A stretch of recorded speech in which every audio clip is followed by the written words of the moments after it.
Hello everyone, आज की इस वीडियो में हम लोग समझेंगे कंप्लीट मल्टीलेटरल डेवलपमेंट बैंक के बारे में, जिसमें हम लोग पढ़ेंगे ब्रेटन वुड्स ऑर्गेनाइजेशंस, जिसे कि हम लोग वर्ल्ड बैंक और आईएमएफ के नाम से भी जानते हैं। एंड उसके बाद एडीबी की फॉर्मेशन होती है, आसियान डेवलपमेंट बैंक, और इसी के तर्ज पे एशिया पैसिफिक 3 ऑर्गेनाइजेशन हम लोग और बनाते हैं, that comes under BRICS summit Fortaleza में जो समिट हुई थी ब्रिक्स की, उसमें हमने इस्टेब्लिश किया NDB new Development bank, CRA contingent reserve arrangement, AIIB. ये देखो, ये जो 6 ऑर्गेनाइजेशन है, ये 6 का 6 आपस में एक दूसरे से बिल्कुल रिलेटेड है। मतलब जैसे कि कोई प्रोडक्ट जब आप खरीदते हो तो बाय वन गेट वन वाली ऑफ़र, यहाँ पे बाय वन आप एक चीज़ पढ़ेंगे और 4 ऑर्गेनाइजेशंस ऑटोमेटिकली आपका क्लियर हो जाएगा। लाइक जब वर्ल्ड बैंक बना तो वर्ल्ड बैंक के तर्ज पे ही उसी की जस्ट फोटोकॉपी के तौर पे हमने बनाया एडीबी, आसियान डेवलपमेंट बैंक, जो कि बिकॉज रीज़न ये था कि वर्ल्ड बैंक ओनली फोकस्ड था वेस्टर्न कंट्री को अधिक लोन देने में। तो उसी का जब कॉपी बनाया, जस्ट फोटो कॉपी, तो मतलब जब आप वर्ल्ड बैंक पढ़ेंगे तो उसके बाद ऑटोमेटिकली एडीबी आपको समझ में आ जाएगा। और उसके बाद जब हमने ब्रिक्स की समिट जब हुई थी तो हमने जो ऑर्गेनाइजेशंस बनाया, तो इसी वर्ल्ड बैंक की फ़ोटो कॉपी हमने बनाया NDB, that is new Development bank. IMF की फ़ोटो कॉपी हमने बनाया सीआरए। एंड जैसे यहाँ पे वर्ल्ड बैंक का फ़ोटो कॉपी एडीबी था, तो एनडीबी का फ़ोटो कॉपी फिर हमने बनाया एआईआईबी। मतलब क्या है, सिंपली आप वर्ल्ड बैंक पढ़ो तो उसके बाद एडीबी, एनडीबी, एआईबी, मतलब बाय वन गेट 3 फ्री में आपके पास वो अंडरस्टैंडिंग आ जाएगी। आईएमएफ जब आप पढ़ेंगे तो आईएमएफ का ही सेम काम करता है सीआरए, मतलब जो कि बीओपी क्राइसिस से रिलेटेड वर्क करता है। ये सभी चीज़ को हम लोग समझेंगे। वर्ल्ड बैंक में जितनी सारी और भी, वर्ल्ड बैंक में टोटल 5 बैंक है, बिकॉज हम लोग बोलते हैं वर्ल्ड बैंक ग्रुप मतलब total 5 bank, IBRD, IDA, IFSC, MIGA, ICSID. उसके बाद देखेंगे कि वर्ल्ड बैंक कितनी रिपोर्ट पब्लिश करती है, फिर देखेंगे हम लोग आईएमएफ की ऑल रिपोर्ट पब्लिश्ड। और यह बहुत ज़्यादा इम्पोर्टेंट है बिकॉज आप देखो रिसेंट ईयर्स में 2014 में जैसे कि वर्ल्ड इकोनॉमिक आउटलुक कौन पब्लिश करता है ये पूछा गया। 2016 में ग्लोबल फाइनेंशियल स्टेबिलिटी रिपोर्ट, ये भी आईएमएफ पब्लिश करती है, पूछा गया। 2022 में अभी रिसेंट में आईएमएफ जो लोन प्रोवाइड करती है वो किस कैटेगरी में होता है, तो यहाँ से तो आप समझ सकते हैं ये कितनी ज़्यादा इंपॉर्टेंट है प्रीलिम्स के लिए। फ्रीक्वेंट यदि क्वेश्चंस आ रही है, इसका मतलब है अपकमिंग फर्दर एग्जामिनेशंस में भी ये जो है यहाँ से क्वेश्चन आ सकती है। और आज की डिस्कशन बिल्कुल कंप्लीट होगी। इन टॉपिक के लिए आपको फिर कुछ और एक्स्ट्रा पढ़ने की ज़रूरत नहीं है। यदि कहीं सिर्फ करंट अफेयर्स आती है तो वो अपडेट कर लेंगे। और हालांकि अभी तक जो भी रिसेंट की करंट अफेयर्स है टिल नाउ तक मैंने उसे इसमें कंपाइल कर दिया है, तो आपको वो सब कुछ मिल जाएगा। तो let's start our discussion from Bretton Woods organisation. देखो, इसके पीछे हिस्ट्री क्या रही कि हमारे पास वर्ल्ड बैंक की फॉर्मेशन हुई, आईएमएफ की फॉर्मेशन हुई, और वर्ल्ड ट्रेड ऑर्गेनाइजेशंस और यूनाइटेड नेशन, ये क्यों हमने बनाया। तो कहानी तब की है 1939 से 45, जैसा कि आपको पता है वर्ल्ड वार 2 चला। वर्ल्ड वार 2 इतना डिवास्टेटिंग था कि जब इसकी बाद में एस्टिमेशन की गई कि टोटल कितनी लॉस हुई पूरी दुनिया को, तो ऑलमोस्ट ये $120 ट्रिलियन की लॉस हमें होती है, 120 ट्रिलियन की। और इसे आप ऐसे कंपेयर कर सकते हैं ये कितनी बड़ी अमाउंट है। तो आज दुनिया की ग्लोबल जीडीपी, सभी देश की आज यदि जीडीपी आप ऐड कर दे तो ये ऑलमोस्ट 70 to 80 ट्रिलियन है। ये टुडे की बात कर रहे हैं। और ये कहानी कब हमें लॉस हुई है, 1945 में। तो समझ सकते हैं दुनिया के लिए कितनी खतरनाक थी world war 2। World war 2 and होता है 1945 में, और पूरी दुनिया उस समय सोचती है एक्चुअली हुआ और क्या। वर्ल्ड वार 2 जब ये एंड हुआ, एंड से जस्ट पहले यूएसए ने न्यूक्लियर बम लॉन्च किया था जापान के ऊपर, और पूरी की पूरी जापान की सिटी को, हिरोशिमा एंड नागासाकी को डिस्ट्रॉय कर दिया। तो दुनिया ये सोच रही थी कि फिर से कहीं ऐसा ना हो कि फिर से एक थर्ड वर्ल्ड वार आ जाए। पहली बात तो ये है कि अब फिर से थर्ड वर्ल्ड वार ना हो। एंड इतनी बड़ी जो मेजर जो लॉस हुई है, $120 ट्रिलियन की लॉस हुई है और पूरी की पूरी दुनिया तबाह हो गई है, सारे इंफ्रास्ट्रक्चर कोलैप्स हो गए हैं, उसको फिर से डेवलप कैसे किया जाए, सबसे बड़ा क्वेश्चन था। आज आप इसका रियल छोटा सा एग्जांपल देख सकते हैं। ओनली जब 2 कंट्री इन्वॉल्व है, रसिया और यूक्रेन, तो यूक्रेन की बड़ी बड़ी शहर बिल्कुल वो र्यून्स हो चुकी है, सारा का सारा बिल्डिंग्स कोलैप्स हो चुका है। ये तो पूरा वर्ल्ड वार था। तो वर्ल्ड वार ने क्या किया, पूरी की पूरी दुनिया को तहस नहस कर दिया। तो to help those country who suffered lot, जिस कंट्री में बहुत सारे चीज़ क्या हुआ, इंफ्रास्ट्रक्चर लॉस हुआ, तो पूरी दुनिया के लीडर बैठता है ब्रिटेन वुड्स में। कहाँ है ब्रिटेन वुड्स? एक शहर है, न्यू हैम्पशायर टाउन, यूएसए में, अमेरिका में एक शहर है ब्रिटेन वुड्स। वहाँ पे पूरी दुनिया के कंट्री बैठते हैं, जिसमें कि 44 नेशंस पार्टिसिपेट करते हैं। 44 देश उस समय के दुनिया में मेजर कंट्री पार्टिसिपेट करते हैं। और इंडिया भी सपोज समझिए, इस समय 1945 में हम लोग इंडिपेंडेंट नहीं थे, बट स्टिल इंडिया भी इस डिबेट को ज्वाइन करता है। और उस समय इंडिया के तरफ से जाते हैं फर्स्ट इंडियन आरबीआई गवर्नर जो थे सर सीडी देशमुख सर इसे ज्वाइन करते हैं। इंडिया की भी रिप्रेजेंटेटिव होती है। और इस डिस्कशन से, इस ऑर्गेनाइजेशन से जो आउटकम्स निकल के आती है, और लोगों ने, दुनिया ने डिसाइड किया हम 3 मेजर इंटरनेशनल ऑर्गेनाइजेशन बनाएंगे, जो कि होगा फर्स्ट वर्ल्ड बैंक होगा, सेकेंड होगा IMF, थर्ड होगा ITO, और इसी के कंटेम्प्रेरी पैरेलली हमारा यूनाइटेड नेशन की फॉर्मेशन भी चल रही थी। पूरी दुनिया का एक ग्लोबल गार्जियन ऐसे समझ सकते हैं यूनाइटेड नेशन। एक एक करके समझते हैं। वर्ल्ड बैंक को हमने क्यों बनाया? तो वर्ल्ड बैंक का मेन मकसद था कि पूरी दुनिया में जो भी चीज़ की नुकसान हुई है, इंफ्रास्ट्रक्चर की नुकसान हुई है, जो भी मतलब प्रॉपर्टीज़ क्षति लॉस पूर्ति हुई है, उसे सही करने के लिए वर्ल्ड बैंक क्या करेगा, उसे लोन दे के उस कंट्री को सुधार करेगा। ये मेजर एम था वर्ल्ड बैंक का। IMF का क्या योगदान? IMF क्या करता कि बहुत सारी कंट्री की BOP क्राइसिस हुई है। अब हम लोग काफ़ी अच्छी तरीके से समझ सकते हैं बैलेंस ऑफ पेमेंट क्राइसिस क्या होता है। जब किसी कंट्री के पास एक्सेस मनी नहीं होता है दुनिया से इंपोर्ट करने के लिए, कोई सामान खरीदने के लिए, तो उसे कहते हैं BOP क्राइसिस। तो जब भी किसी दुनिया में किसी कंट्री को BOP की क्राइसिस होती है तो वो IMF से संपर्क करता है। और इसके बाद चूंकि दुनिया में एक ग्लोबल ऑर्डर इस्टेब्लिश करना था, ट्रेड को इस्टेब्लिश करना था कि हर जगह, फिर अब कंट्री नॉर्मल स्टेज पे वर्ल्ड वार के बाद आ गया, एक दूसरे से ट्रेड करेगा तभी तो प्रॉस्पेरिटी बढ़ेगा, बिकॉज एक कंट्री अकेले सर्वाइव नहीं कर सकता है आज। तो फिर इनिशियली में प्रपोज्ड हुआ हम लोग डेवलप करेंगे international trade organisation ITO, but ये पास नहीं हो पाया उस समय ड्यू टू अमेरिका ने इस पर अपोजिशन लगाया। कुछ उसकी अमेरिका की कंसर्न थी। बाद में चल के 1945 की कहानी चल रही है अभी तक, 45 में ITO नहीं बन पाया। फिर सेटअप होता है GATT, GATT means general agreement on trade and tariff. ये सेटअप हुआ और यही GATT आगे चल के WTO में कन्वर्ट हो जाता है। और 1945 में ही हमने फॉर्मेशन किया यूनाइटेड नेशन, एक कंप्लीट रिजोल्यूशन, कंप्लीट पूरी सेटअप के साथ इंटायर इसकी हमने कॉन्स्टिट्यूशन डेवलप किया। पूरी दुनिया में किस तरीके से ग्लोबल ऑर्डर जब खराब होगा तो यूनाइटेड नेशन वहाँ जाके हेल्प करेगा। ये सारी ऑर्गेनाइजेशंस हमने वर्ल्ड वार 2 के बाद डेवलप किया। डिटेल में समझते हैं वर्ल्ड बैंक कब फॉर्मेशन होता है। 1945 वॉशिंगटन में वर्ल्ड बैंक की नींव पड़ती है। यह क्या है? International Bank for Reconstruction and Development, commonly known as World Bank. देखिए इस स्लाइड से अभी तक, जब तक हम इस पेज तक अभी रहेंगे, आपको अभी सिर्फ इसकी वो समझनी है इंट्रोडक्शन। यहाँ से कुछ भी चीज़ आपको याद रखने के लिए दिमाग पे जोर दे देना। अभी बस कहानी सुनिए, सारी मेजर कहानी जो एग्ज़ाम के लिए इम्पोर्टेंट है, जो डाटा आपको याद रखनी है, वो हम लोग इस स्लाइड्स में देखेंगे। यहाँ पे आपके लिए सब कुछ अवेलेबल है। सो फर्स्ट अभी लिसन स्टोरी, कुछ नहीं करना है आपको भी।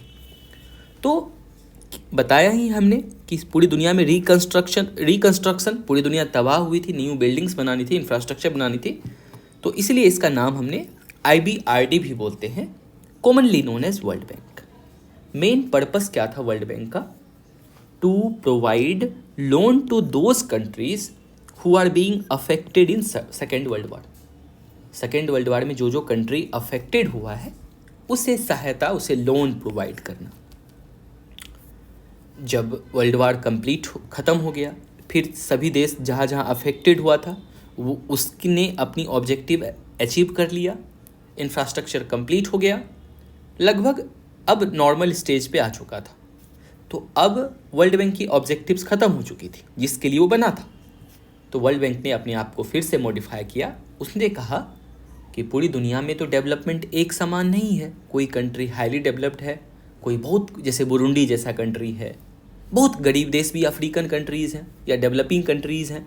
तो उसको हेल्प करना है ताकि दुनिया में, देखो लड़ाई तब होती है जब एक पर्सन काफ़ी, मान लो सोसाइटी में बहुत ऊंचे स्टेज पे पहुंच गया और दूसरा सेक्शन अपने आप को डिप्राइव्ड फील कर रहा है, मतलब इसको खाने तक के लिए भी प्रॉब्लम है, तो मस्ट है कि ये जाके चोरी करके आएगा या कुछ पर ये सोसाइटी में गलत संगति में आ जाएगा। यदि आप चाहते हैं कि हारमोनियस रिलेशन बना रहे तो इसको भी डेवलप करना होगा। तो अब ऑब्जेक्टिव चेंज हुआ वर्ल्ड बैंक का। तो उसने अब क्या बोला कि हम देंगे दुनिया में जिस कंट्री को भी नीड होगा लोन का, तो उस कंट्री को हम लोन देंगे। किसे? डेवलपिंग कंट्री और लीस्ट डेवलप कंट्री। 3 सेक्शन में आप कंट्री को बांट सकते हैं, जो कि डेवलप्ड हो चुका, अभी डेवलपिंग है कुछ कंट्री, और थर्ड कैटेगरी में रख सकते हैं हम LDC, least develop country. Example में समझ सकते हैं, डेवलप्ड में आप अमेरिका को रख सकते हैं, डेवलपिंग में इंडिया को, एंड LDC में बांग्लादेश को या पाकिस्तान को। तो ये ऑर्डर में, तो इन दोनों कंट्री को बोला क्या वर्ल्ड बैंक, अब हम इसे लोन देंगे, बाय विच रिमूविंग क्या होगी, पॉवर्टी रिमूव होगी, अनएम्प्लॉयमेंट रिमूव होगा, एजुकेशन को वहाँ पे सही किया जाएगा, सैनिटेशन को सही किया जाएगा। Therefore world bank providing money for development, therefore it is long term loan. Generally world bank जो लोन देती है वो लॉन्ग टर्म के लिए होती है, लंबे समय के लिए होती है।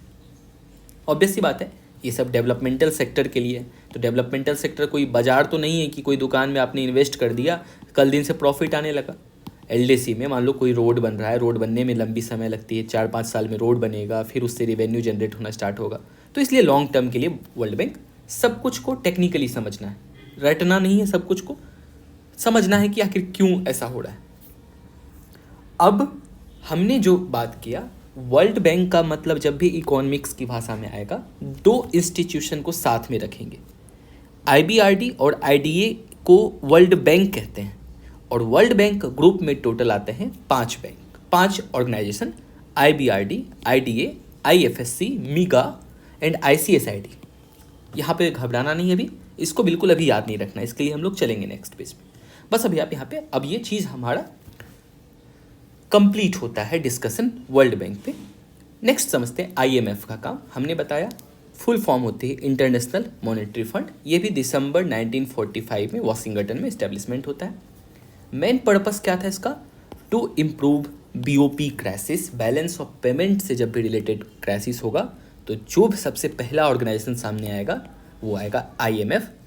Helps in global currency exchange stability.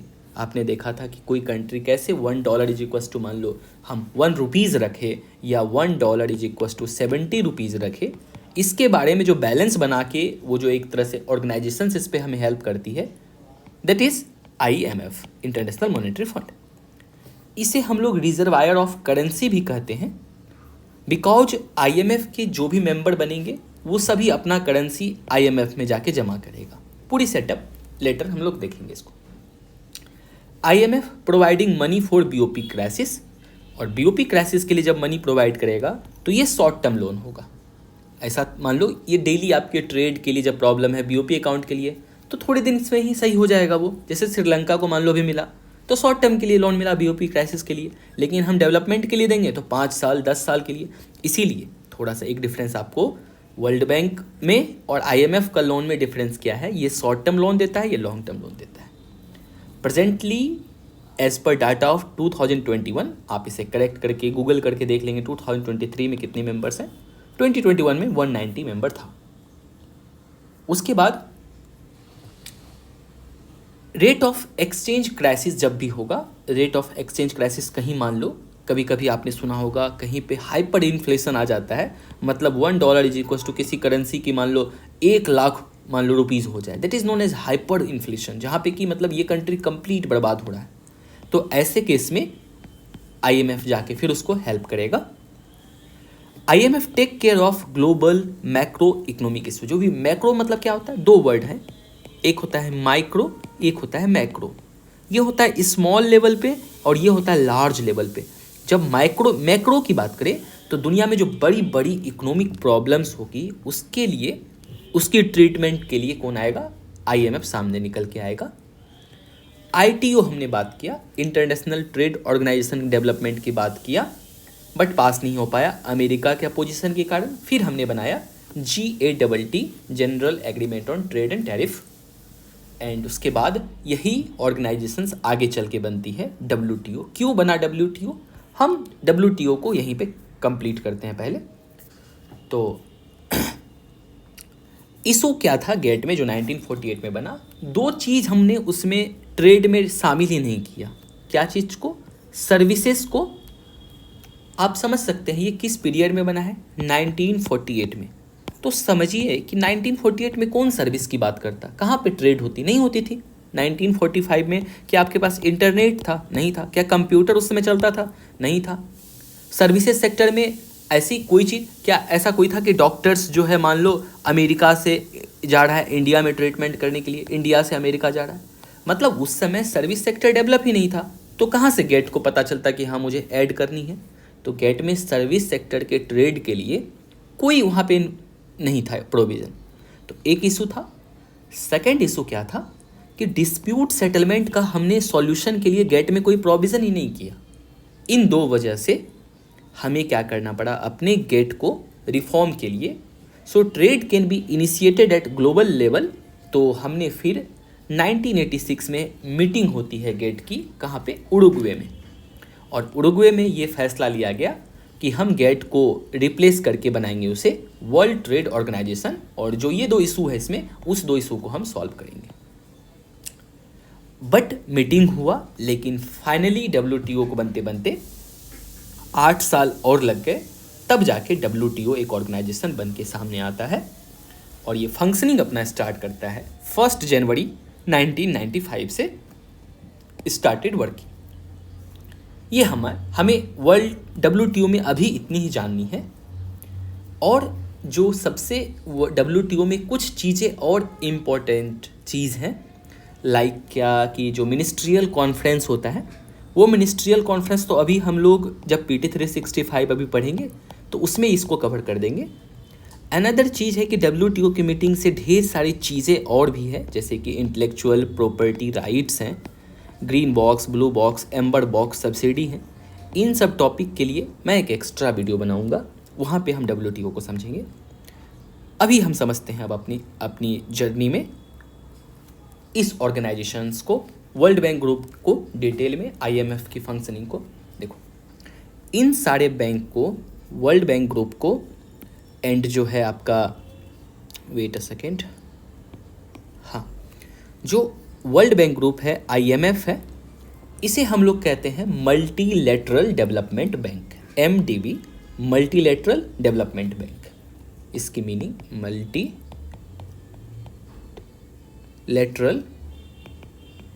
Development bank. Multilateral development bank को हम लोग दो ग्रुप में डिवाइड करते हैं। एक तो अर्ली मल्टीलेटरल डेवलपमेंट बैंक, मतलब क्या, जो 1945 में पहली बार बना वर्ल्ड बैंक, वो फंक्शनिंग किया 1980s तक, अभी भी है, लेकिन इस पीरियड में हमारा जो बैंक बना, जो ग्रुप बना ऑर्गेनाइजेशन का, उसे हम लोग कहते हैं अर्ली मल्टीलेटरल डेवलपमेंट बैंक।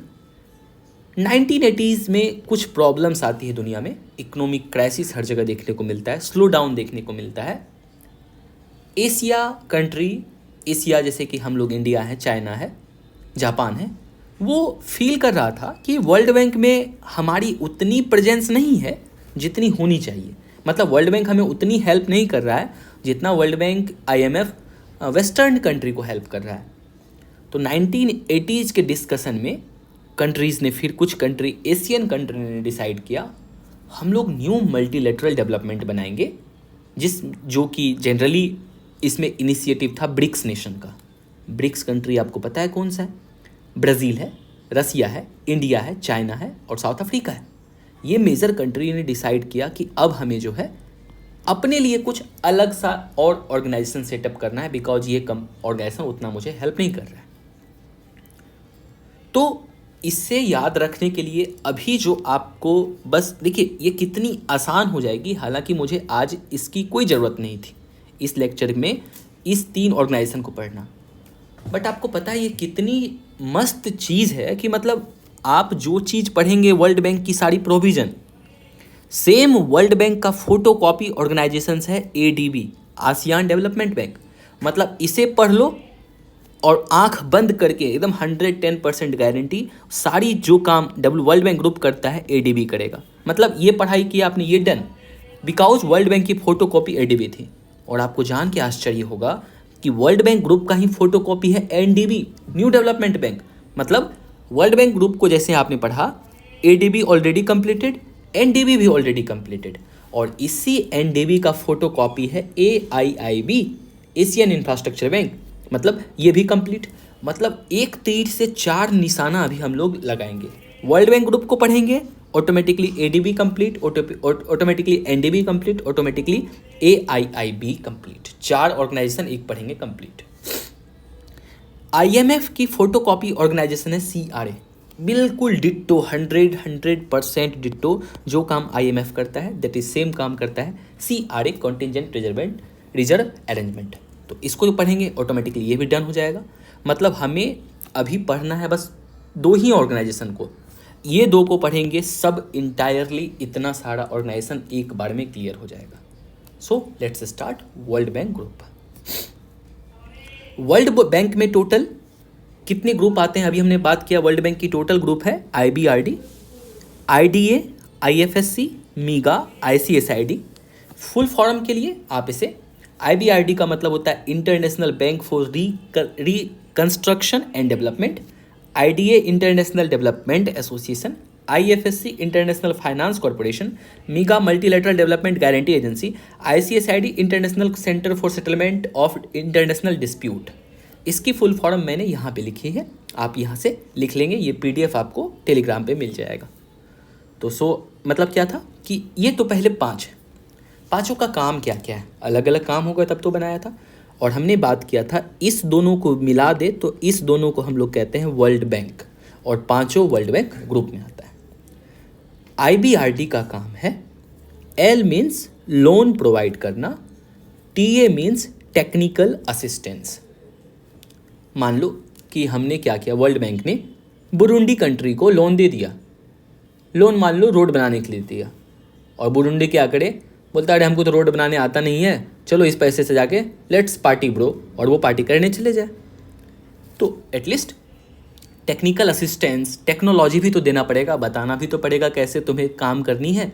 बहुत पुअर कंट्रीज़ भी हैं, तो इसीलिए IBRD लोन प्रोवाइड करेगा, टेक्निकल असिस्टेंस प्रोवाइड करेगा। किसे? तो वो करेगा मिड इनकम कंट्री को, mid income country and low income country.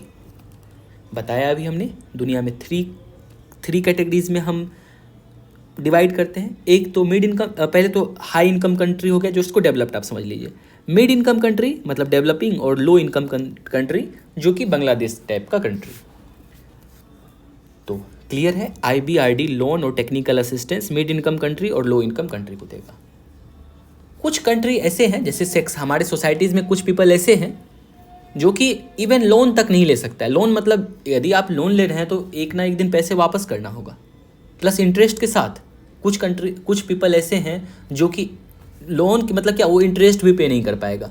तो उसके लिए जैसे हम दान देते हैं, डोनेशंस दे देते हैं बहुत सारे लोगों को, सेम एज वर्ल्ड बैंक ने कहा चलो हम एक ऑर्गेनाइजेशन बना देते हैं IDA, इंटरनेशनल डेवलपमेंट एसोसिएशन। ये क्या करेगा, ओनली ग्रांट प्रोवाइड करेगा, मतलब दान देगा। ये किसको?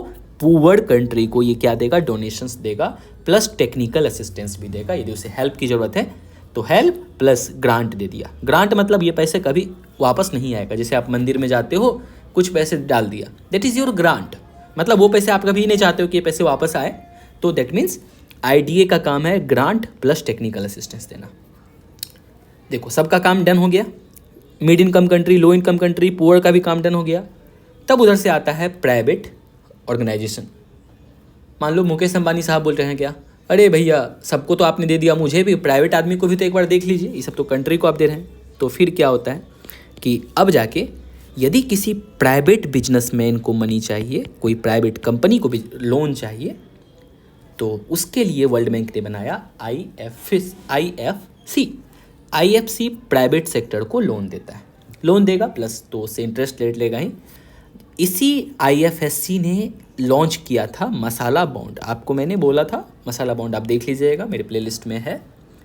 तो इसी आईएफएससी ने इंडिया को हेल्प किया मसाला बॉन्ड रिलीज करने के लिए, और आईएफएससी लोन देता है प्राइवेट सेक्टर को। उसके बाद है मीगा। मीगा क्यों बनाया? सारा कहानी देखिए कितनी रिलेटेड है। सबको हमने लोन, प्राइवेट को भी दे दिया, low income, mid income, poor, सब कुछ हो गया।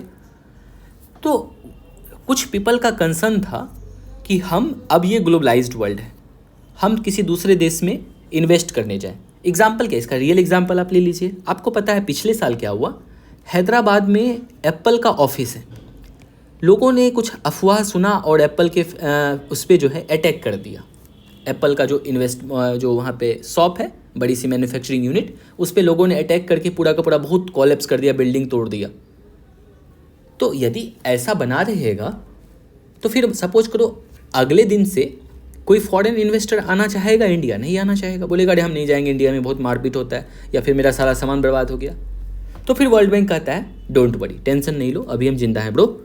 तो वर्ल्ड बैंक ने क्या कहा, देखो जो भी कंट्री कहीं मतलब जो भी कंपनी कहीं इन्वेस्ट करने के लिए दूसरे कंट्री जाती है, और यदि उसकी इन्वेस्टमेंट वहाँ पे क्या होता है, मान लो वहाँ की कंट्री या कोई टेररिस्ट ऑर्गेनाइजेशंस कोई क्षतिपूर्ति पहुँचा देता है, तोड़ देता है, तो उसकी गारंटी हम लेते हैं। यदि तुम्हारी मनी को कोई नुकसान पहुँचाएगा तो उतना पैसा तुम हमसे ले लेना। कौन बोल रहा है? ये वर्ल्ड बैंक बोल रहा है।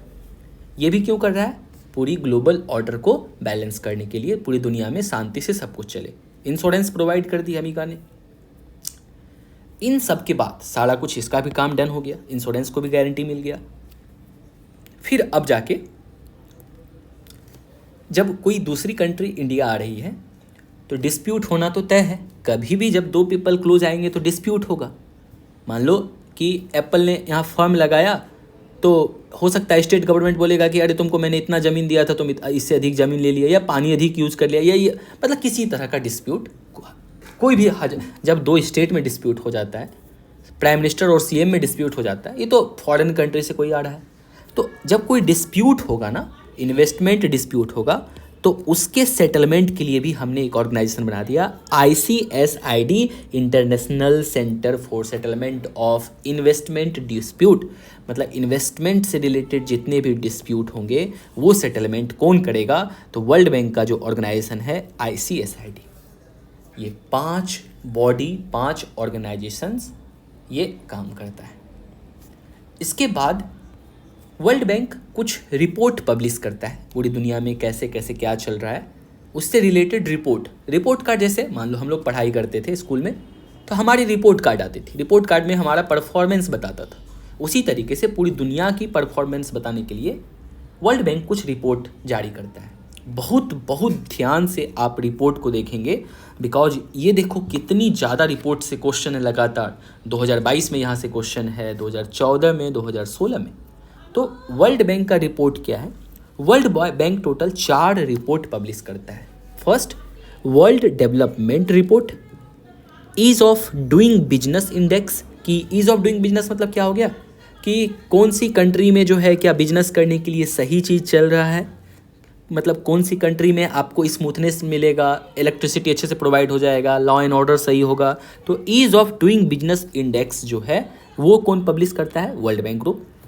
रेमिटेंस एंड माइग्रेशन रिपोर्ट, मतलब कि रेमिटेंस मतलब बताया था, इंडियन पीपल सपोज ईरान में, सऊदी अरेबिया, दुबई, वहाँ पे काम कर रहा है, उसके बाद जो मनी भेज रहा है, तो कौन सी कंट्री को सबसे अधिक पैसा मिल रहा है, किसको कम मिल रहा है, ये सब की जो रिपोर्ट बना के जहाँ से वो भेजती है वो पब्लिश करता है वर्ल्ड बैंक ग्रुप।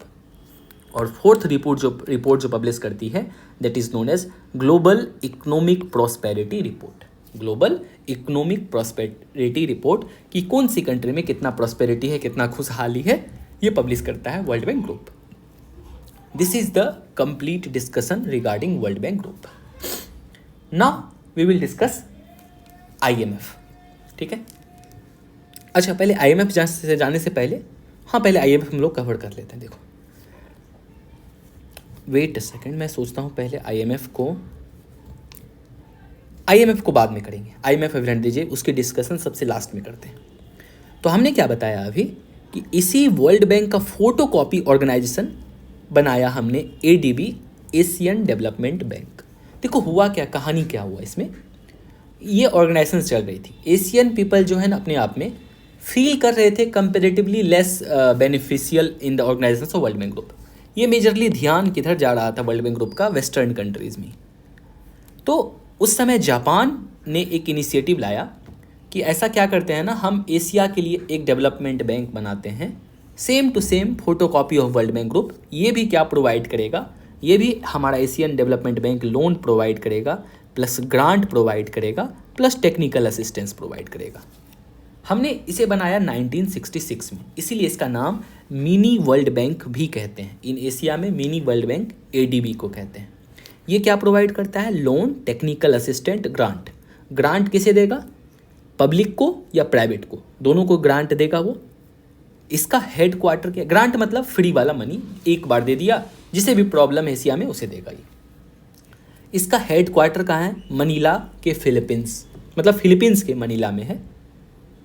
और ADB का जो सबसे पावरफुल मेंबर था, एक्चुअली जब जापान इनिशिएटिव ये लाया, तो देखो USA हमेशा चाहता है ना दुनिया की पावर मेरे हाथ में रहे, हमेशा USA का पावर का भूखा है।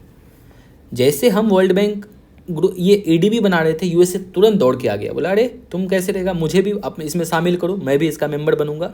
और तुरंत इसका मेंबर जो है जापान प्लस USA दोनों ने मेजरली इसमें आया और आके इसमें हिस्सेदारी बना। इसीलिए देखिएगा जब इसमें वोटिंग राइट है, जापान की वोटिंग राइट 12% है, तो सेम एज USA की भी वोटिंग राइट है। जान के USA ने इसमें हाथ लड़ाया था ताकि उसे यहाँ पे भी एशिया में भी कंट्रोल करना था। तो जापान और USA को 12% वोटिंग राइट मिला है, चाइना को 5.4%, इंडिया को 5.3%, ऑस्ट्रेलिया 4.9% इसमें वोटिंग राइट है। रेस्ट ऑफ ऑल जो और मेंबर हैं उसे वोटिंग राइट। ये टॉप 5 मेंबर को वोटिंग राइट। वोटिंग राइट का परसेंटेज से मतलब क्या है, कुछ भी चीज़ जब डिसीजन लेनी होगी तो इसकी 12% वैल्यू रहेगी। टोटल मान लो वोट पास होनी है 50% से, तो अकेले यदि जापान और USA मिल जाए मतलब लगभग 25% इसी का वोट हो गया। 2-4 कंट्री और इसके साथ आ जाए तो जो चाहेगा जापान USA वही वो कर सकता है। तो वोटिंग राइट और कैसे डिपेंड हुआ, तो वोटिंग राइट जो डिसाइड होता है वो डिसाइड होता है सब्सक्राइब्ड कैपिटल। सब्सक्राइब्ड कैपिटल को बस बहुत आम भाषा में समझने के लिए, जब मान लो ये ADB हमें बनाना था, तो ADB हम बैंक बना रहे हैं, तो पहले बैंक में तो मनी भी तो डालना पड़ेगा, तब तो दुनिया को हेल्प करेंगे। भिखारी आदमी थोड़ी हेल्प करेगा, जिसके पास पैसा रहेगा वही हेल्प करेगा। तो इसमें पैसे डालना था, तो इसमें जिस कंट्री ने जितना पैसा डाला उसको उतनी वोटिंग राइट मिली। जापान और USA ने अधिक अमाउंट डाला तो उसे 12% वोटिंग राइट मिला। USA ने कम डाला, इंडिया ने कम डाला तो कम वोटिंग राइट मिला। तो ये था सब्सक्राइब्ड कैपिटल, जो जितना मनी उस समय डाल रहा है उतना वोटिंग राइट मिल गया। और ADB का जो प्रॉब्लम है, ये पॉइंट अभी रहने देते हैं, इसको हम बताते हैं। अभी लोन प्रोसेसिंग टाइम 2 से 3 ईयर लग रहा था, क्या है, इसीलिए हमने न्यू ऑर्गेनाइजेशन भी डेवलप किया। बट एक चीज़ इसमें क्या था, ADB में 2017 में एक रिफॉर्म आती है, 2017 में ADB में रिफॉर्म आती है। और वो रिफॉर्म, 2 रिफॉर्म लेके आया ADB। एक को कहते हैं OCR, ऑर्डिनरी कैपिटल रिसोर्स, और एक हमने रिफॉर्म लेके आया इसमें ADF, Asian development fund. OCR के तहत, ऑर्डिनरी कैपिटल रिसोर्स के तहत हमने क्या किया, हम बोले इसमें कि हम जो लोन देंगे, जो मिड इनकम कंट्री होगा उसे लोन देंगे हम मार्केट रेट पे, मतलब मार्केट में उस समय जो रेट चलेगा इंटरेस्ट का, हम उस इंटरेस्ट रेट पे मिड इनकम कंट्री को लोन देंगे। और लो इनकम कंट्री को हम जो है लोन देंगे लो इंटरेस्ट रेट पे देंगे। ये रिफॉर्म इसमें लाया। पहले एक ही इंटरेस्ट रेट हुआ करती थी, जनरली ये लो इनकम कंट्री को बेनिफिट पहुंचाया। एडीएफ रिफॉर्म क्या था? आसियान डेवलपमेंट, जो हमने एक फंड क्रिएट किया, ये फंड हमने बहुत पुअर कंट्री के लिए हमने बोला उसे हम ग्रांट देंगे। ग्रांट मतलब फ्री का पैसा, और वेरी लो इंटरेस्ट रेट पे उसे लोन देंगे। क्या हुआ? 2017 का दो रिफॉर्म, एक तो इंटरेस्ट रेट कम कर दिया लो इनकम कंट्री के लिए, और बोला हम एक फंड भी बनाते हैं, यदि किसी पुअर कंट्री को बहुत पैसे की जरूरत होगी, चलो हम उसको ऐसे ही पैसे दे देंगे। ये 2017 का रिफॉर्म था। इस बात को हम अभी डिस्कस करते हैं, लोन प्रोसेसिंग टाइम को। तो फिर क्या हुआ? बताया कि 1980s में इकोनॉमिक ट्रबल्स आती है। तो फिर एडीबी में आपने क्या देखा यहाँ पे कि जापान और यूएसए का आज भी कंट्रोल है। और जापान तो मतलब जस्ट लाइक नाम का जापान अलग कंट्री है, जो अमेरिका बोलता है वही जापान करता है, बिकॉज ऑल द सिक्योरिटीज़ जो है एक्सपेंस या सिक्योरिटी की सारी जिम्मेदारी यूएसए के पास है। तो जापान जस्ट लाइक यूएसए, मतलब अकेले अमेरिका के यहाँ पे 25% भागीदारी है। मतलब यदि आपको लोन चाहिए एडीबी से, लोन चाहिए वर्ल्ड बैंक ग्रुप से, तो अभी भी आपको यूएसए के शरण में ही जाना पड़ेगा। मतलब यूएसए चाहेगा तो लोन ले सकते हैं, नहीं तो नहीं ले सकते हैं। इन सब को देखते हुए India, China, majorly Asian countries ने बोला बहुत हो गई तुम्हारी यूएसए, हम लोग कुछ नया इनिशिएटिव लेना चाहते हैं। और इसने 2014 में ब्रिक्स का जब समिट होता है, कहाँ पे? फोर्टालीजा समिट, बहुत ध्यान से रखिएगा, फोर्टालीजा शहर है। जब वहाँ पे समिट होता है ब्रिक्स का 2014 में, और ये ब्रिक्स का 6ठा समिट था, मतलब ब्रिक्स की 6ठी मीटिंग में ब्रिक्स नेशन ने ये बोला हम एक न्यू मल्टीलेटरल डेवलपमेंट बैंक बनाते हैं, जिसमें कि हम लोग 3 इंस्टीट्यूशन इस्टेब्लिश करेंगे। बोला क्या क्या इस्टेब्लिश कीजिएगा? बोला हम तो एक बनाएंगे एनडीबी, न्यू डेवलपमेंट बैंक बनाएंगे, एक बनाएंगे सीआरए, और एक बनाएंगे एआईआईबी, एशियन इंफ्रास्ट्रक्चर बैंक। बोला एनडीबी क्या काम करेगा? बोला जो वर्ल्ड बैंक काम करेगा वही एनडीबी करेगा। तो उसके बाद बोला सीआरए क्या काम करेगा? बोला जो आईएमएफ काम करेगा, आईएमएफ बीओपी क्राइसिस को रिजॉल्व करता है, हम भी सीआरए के थ्रू क्या करेंगे?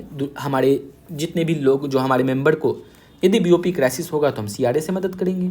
बोला एआईबी क्या करेगा? बोला जो काम एडीबी कर रहा था, मतलब एडीबी क्या कर रहा था? वर्ल्ड बैंक वाला काम, तो हम भी वही काम करेंगे। तो ये चीज़ हो गया। तो ठीक है, तो एनडीबी जब बनाया हमने, इसे दूसरा नाम हम लोग ब्रिक्स बैंक भी कहते हैं। आप अक्सर देखे होंगे बुक में, New Development Bank, BRICS Bank भी जाना जाता है। फाउंडिंग मेंबर कौन था?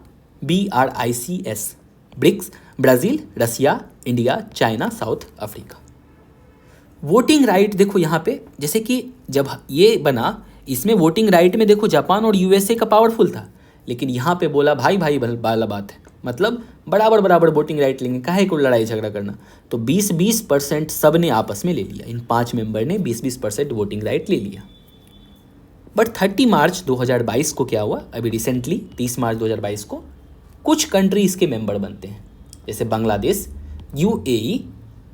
तो इस दोनों कंट्री ने, अब वोटिंग राइट तो ऑलवेज 100% रहेगा, तो हमें यदि किसी कंट्री को और हमें वोटिंग राइट देनी है, ऑब्वियस सी बात है इन लोगों का वोटिंग राइट कम होगा।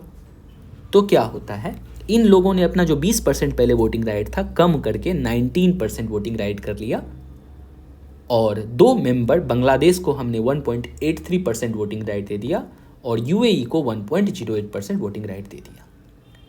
2-3 मेंबर और जुड़े हैं इसमें, जैसे उरुग्वे और इजिप्ट, इसे हमने अभी प्रोस्पेक्टिव मेंबर बनाया है, अभी वोटिंग राइट नहीं दिया है। यदि सब कुछ सही रहा तो फ्यूचर में इसे भी वोटिंग राइट दे देंगे। ब्रिक्स बैंक का हेडक्वार्टर कहाँ है? तो ये हेडक्वार्टर को यूपीएससी ने प्रीवियस ईयर क्वेश्चन में पूछा है। इसकी हेडक्वार्टर संघाई चाइना में है। इसका मेंबर कौन बन सकता है? ऐसा नहीं है कि यदि एशिया में बना है तो सिर्फ एशिया नहीं, जितने all UN member can become its member. यदि अमेरिका का भी मन होगा मेंबर बन सकता है, कोई प्रॉब्लम नहीं है। इसकी ऑथराइज्ड कैपिटल कितनी थी? 100 बिलियन, और सब्सक्राइब्ड कैपिटल कितनी है? तो 50 बिलियन।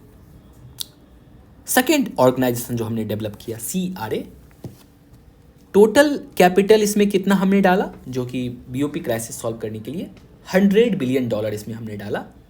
जिसमें कि इस 100 बिलियन में अकेले चाइना का 41 बिलियन डॉलर है और ब्राज़ील, रसिया, इंडिया तीनों का इक्वल है जिसने कि 18 बिलियन डॉलर दिया है। बट देखिए यहाँ पे भी भले पैसा चाइना ने अधिक दिया है, बट जब भी बात आएगी लोन अमाउंट का, लोन अमाउंट फिक्स है। मतलब लोन अमाउंट कैसे होगा कि चाइना 21 बिलियन डॉलर ले सकता है, Brazil, Russia, India 18 billion dollar, South Africa 10 billion dollar. Third organisation जो हमने बनाया, आसियान इंफ्रास्ट्रक्चर बैंक, इसे हमने 2016 में बनाया। इसकी मेंबर आज 103 है। मतलब 103 में 46 मेंबर एशियन कंट्री से आते हैं, 41 नॉन एशियन से। इसलिए यूपीएससी ने एक बार क्वेश्चन पूछा कि AIIB का मेंबर सिर्फ एशिया से हो सकता है, तो वो स्टेटमेंट गलत था। नहीं, नॉन एशियन कंट्री भी मेंबर हो सकता है। और जैसे आप उस ऑप्शन को डिलीट करेंगे, आप एक बार में आंसर मिल जाएगा। एशियन इंफ्रास्ट्रक्चर बैंक का मेंबर नॉन एशियन कंट्री भी हो सकता है। 16 अभी प्रोस्पेक्टिव स्टेटस पे मेंबरशिप है।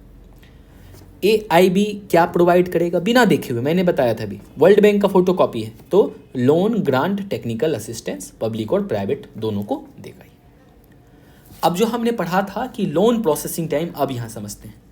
लोन प्रोसेसिंग टाइम, जब ADB से आप जाते लोन मांगने के लिए, बोलते भैया हमको थोड़ा लोन दे दो, हमें कुछ डेवलपमेंट वाला काम करना है, तो आपने एप्लीकेशन आप आज सबमिट किया और यहाँ पे टाइम पता है कब आपका लोन का मिलता? ADB में आपको लोन 2 से 3 साल के बाद मिलता। तो ये प्रॉब्लम वाली बात थी। अरे भैया ज़रूरत मुझे आज है, आप 3 साल के बाद मुझे लोन दोगे, आपका पैसा का अचार मुझे तो नहीं डालनी। इसीलिए इस प्रॉब्लम को ही सॉल्व करने के लिए मेजरली हमने AIIB बनाया। और AIIB में यदि आप आज लोन लेने के लिए जाइएगा, 3 से 6 मंथ में लोन क्लियर है और मस्ती से आप लोन ले लीजिए, अपना काम कर लीजिए। यहाँ पे voting right as per subscribed capital था, जिसने जितनी मनी जमा की थी उसमें। बट यहाँ पे बोला कि नहीं, देखो वोटिंग राइट होगा एज पर GDP, जिसकी जितनी GDP होगी। और कौन सा GDP? परचेजिंग पावर पैरिटी वाला GDP। I hope so you know very well कि परचेजिंग पावर पैरिटी क्या होता है। हमने बहुत डिटेल से इसको डिस्कस किया था लेक्चर 1 में। तो चाइना की GDP बड़ी है तो उसे 26% वोटिंग राइट है, इंडिया के 7.6% और रसिया की 6% वोटिंग राइट है। This completes our entire organisations, only IMF बचा हुआ है। अब ध्यान से हम IMF को एक एक करके देखते हैं। IMF जो है टोटल ये 5 रिपोर्ट जारी करता है। क्या क्या? ग्लोबल फाइनेंशियल स्टेबिलिटी रिपोर्ट, बस नाम याद रखनी है आपको। World economic outlook report, physical monitor report, regional economic report, external sector report. बिल्कुल इसे रट जानी है, यहाँ से कोई इसमें समझौता नहीं होनी चाहिए। ये IMF रिपोर्ट पब्लिश करती है। IMF कंट्री को लोन भी देता है, तो उसका जो लोन होता है वो कुछ सेक्टर्स में बटे हुए होते हैं। इस 6 कैटेगरीज में IMF लोन प्रोवाइड करता है। मतलब जैसी ज़रूरत वैसी लोन।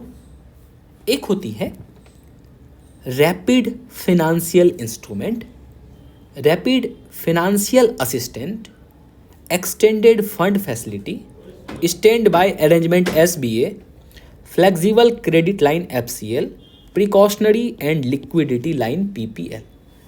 क्या होता है इसके बारे में डिटेल डिस्कशन हम लोग करेंगे आगे। अभी देखो IMF हमने क्यों बनाया। IMF अभी प्रेजेंट में 190 मेंबर है। इसका हेडक्वार्टर वाशिंगटन DC में है। इसके एग्जीक्यूटिव बोर्ड में टोटल 24 डायरेक्टर्स हैं। Each represent a single country और ग्रुप ऑफ कंट्री। जैसे इंडिया से इसमें से एक आएगा, ऐसे ऐसे मेजरली ये रोटेशन वाइज में चलती है। तो टोटल 24 डायरेक्टर्स होते हैं और एक कंट्री से एक समय में एक ही डायरेक्टर रहेगा। Total amount IMF is able to lend $1 trillion IMF loan दे सकता है। इतना अमाउंट तक वो दे सकता है। एम क्या था? Promote international monetary cooperation. किसी को भी मॉनेटरी रिलेटेड सहयोग करना है तो वो करेगा। Expansion and balanced growth of international trade, promote exchange stability. ठीक है, क्लियर है ये सब चीज़। तो देखो लेंडिंग फैसिलिटी कैसे होती है, IMF कैसे लोन देता है। लेंडिंग फैसिलिटी 3 प्रोविजन से IMF लोन देता है। एक तो होता है कंसेशनल लेंडिंग, मतलब कम रेट पे आपको मनी मिल जाए, कंसेशनल लेंडिंग। ऑब्वियस सी बात है, कम रेट पे मनी किसे देगा?